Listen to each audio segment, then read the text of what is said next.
who candidates are that you are going to vote for on November 2nd and find out where they stand on particular issues, and I appreciate the opportunity. I'll tell you a little of my background.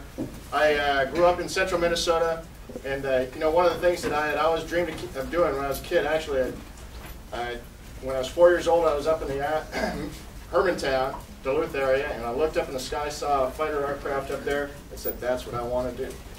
And the beauty of America is, if you have a dream, and if you have the energy and you have the drive, you can realize that dream. It's not that way around the world. I've had the opportunity, I served in the Navy for 22 years as a fighter pilot, and I got to visit a lot of third world countries, and I saw a lot of places where people are in a situation that they can't get out of. That's not America. America is great because it has opportunity, it has freedoms, it has the things that people from all the rest of the world flock to get here to capitalize on those opportunities.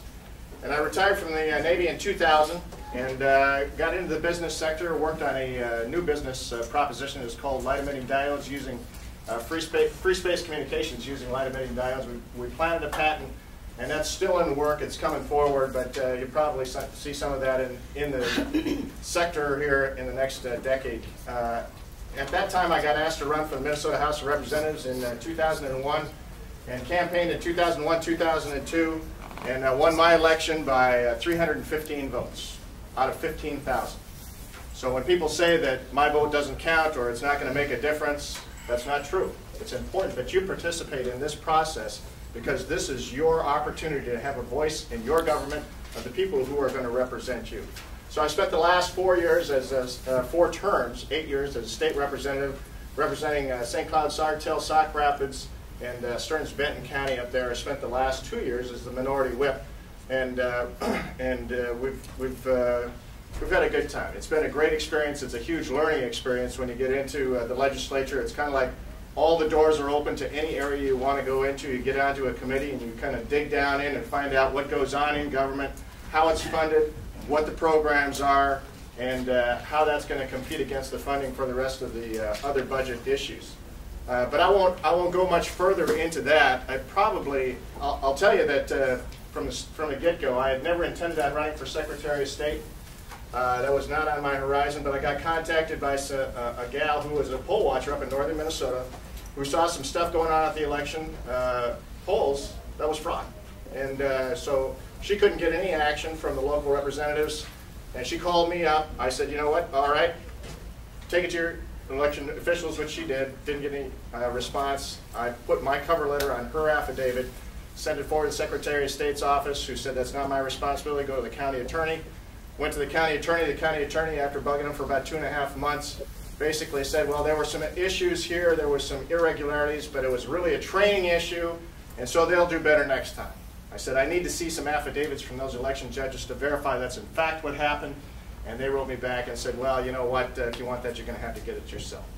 I took that package, sent it up to the Supreme Court. The Supreme Court said it didn't come through the proper channel, shot it back to me.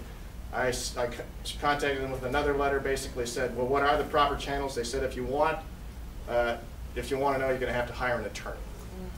So as a sitting representative for 40,000 people, as a voice for 40,000 people, that didn't sit right with me. At the same time, I'm thinking, how do we fix this system? We've got some fraud. We haven't got a system to report it. Photo ID was on the table. Photo ID is one of those issues that 82% of Americans believe ought to be put forward so that when you go to access the ballot, people know that you're qualified, you know that you're qualified, and the other people are honoring the system. And so we did that. We have not been able to get photo ID. It's been voted down the last two terms that I've been in. And so that's what I'm running on, to try and get the information out to say, this is why photo ID is an absolute must in Minnesota, because when you cast a vote, when you listen to me speak for this half hour, and you determine whether you're going to vote for me or you're going to vote for my opponent, you know that you've put in the time to figure out how those people stand on the particular issues. You've invested part of your life into making that happen. That's why one person, one vote is so important, that you know exactly where that person stands, and when you cast that vote, you are part of the system that says this is a valid vote. If somebody thinks that they've got a better cause and they're voting 2 or 3 times, or somebody who shouldn't be voting is casting a vote, they're canceling out your vote. That's not what America is about. America is about one person, one vote. And so I look forward to taking questions that you might have from the audience here, and let's go at it. Is there any questions that you guys would like to ask him? No questions? Yes, sir. What's your primary function for this election? What are your goals? What's your objectives? Well, he asked what's the primary function for, or the objective for the Secretary of State, and I'll just reference the 2008 election, which was a very contentious election, as you all know. And there was a long, extracted court process that went through, or a recount process. And I believe photo ID will condense that. It's more efficient, it's more effective, more verifiable. And so that's why I support photo ID. I think in that last election cycle we had a lot of areas that were very dubious in terms of the actual counting process. We had, KSTP did a news report, found 7 disparities in absentee ballots that were submitted. And we had felons who accessed the ballot who were not supposed to be able to. We found people who voted up on Wisconsin, Duluth range area up there. 40 of those are being prosecuted for double voting. So there's problems with the system that we've got now. Photo ID helps eradicate that. Was there a question in the back? Yes, sir. You're talking about a trade problem or something like that, and you're trying to fix it or something. The problem, in the beginning of your speech, there was a problem, and we were trying to figure out how to fix it. Yeah. Did you, and then you said back you were going to be an attorney, did you finally actually fix the problem or whatnot? No, I couldn't. That was the problem. Is that I, as a sitting representative, typically when a constituent comes to me with an issue, my position as a sitting representative is I am part of that government function. I should be able to go into that government function and say, hey, here's a problem, let's highlight it, let's find a solution to this problem. I couldn't do that. I couldn't get anybody to say, hey, there are people that loaded up the buses, took them up to this particular precinct, came in, and then didn't fill out any vouching forms. We had election judges that were taking ballots in the back by themselves, which is a violation, and redoing them and then bringing them to the front. And there were 13 charges like this in this particular issue. I put that forward, and basically what the response that I got was, well, yeah, it's not, thank you. It's not a huge issue. We're going to do better next time. It's a training issue, and we'll address that. Good question. Thank you. Ma'am, did you have a question? Oh yeah. Why isn't the legislation, for example, why do we need to have an ID? Why do you need an ID card?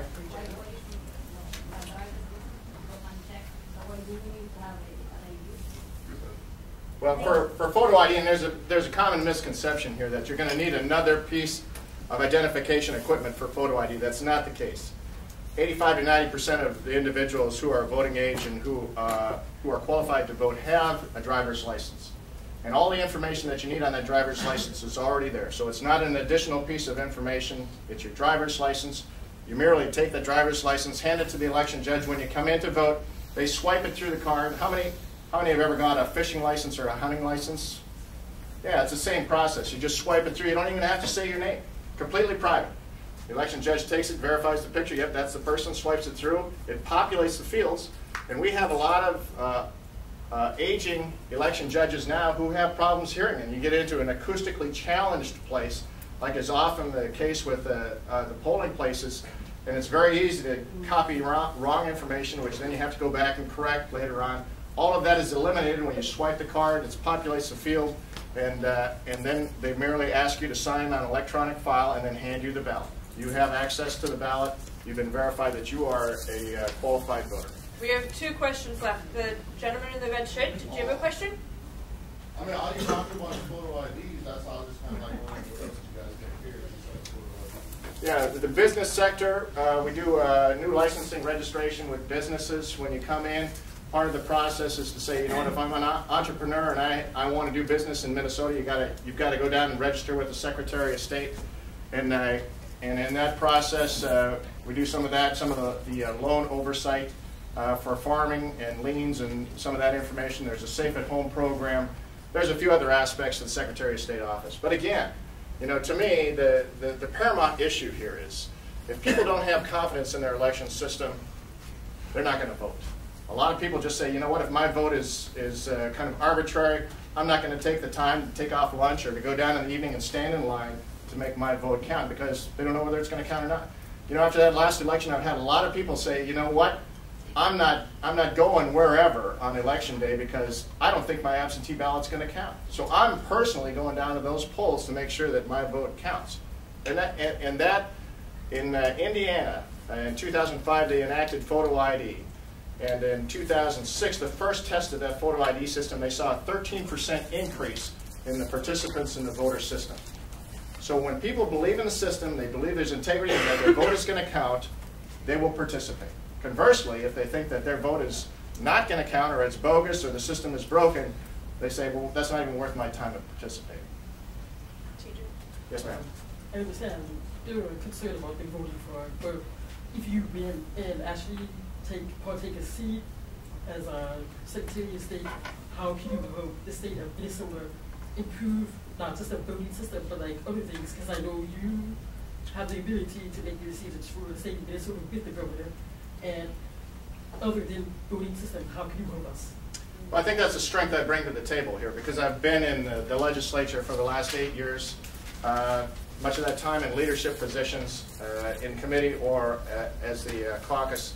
And I think I've got a good general working knowledge of all of the legislative areas of what that branch of the legislature government carries. And I think I can carry that into the executive branch and bring that wisdom and talent there as well. Hey, due to time, once again, that was the last question, so I just wanted to thank you for coming again. And Thank you very much.